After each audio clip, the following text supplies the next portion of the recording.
Je sais pas si tu te rappelles de ce que c'est la valeur des temps simples, mais si tu es en troisième, tu vas en avoir bien besoin, mais même si tu es au lycée ou en primaire ou au collège, début de collège, t'inquiète pas, ça va te servir aussi. Je vais te donner quelques valeurs de temps de chaque catégorie pour que tu comprennes mieux, mais apprends bien tes valeurs de temps, surtout si tu passes le brevet, parce que c'est super important. Je t'explique.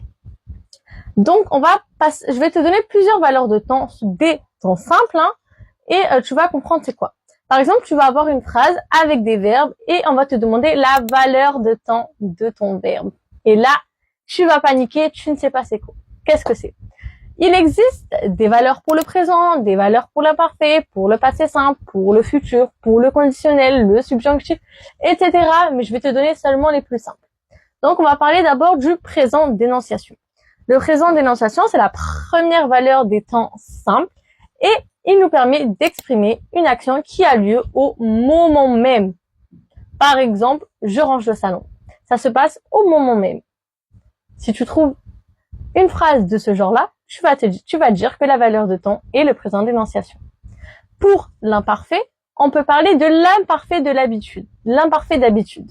Ici, c'est une action qui se répète, mais dans le passé. Parce qu'il existe aussi le présent d'habitude, mais c'est une action qui se répète dans le présent.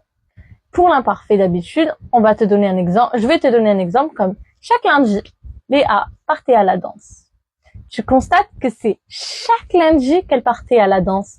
Donc, ça se répète. C'est donc la valeur de temps qui est l'imparfait d'habitude. Pour le futur, je vais te parler du futur de narration. Le futur de narration, c'est un futur qui intervient dans un contexte au passé.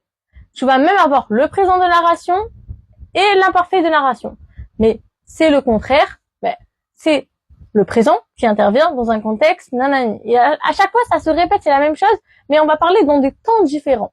Donc le futur de narration, c'est le futur qui intervient dans un contexte au passé. Je te mettrai un exemple juste au-dessus de moi.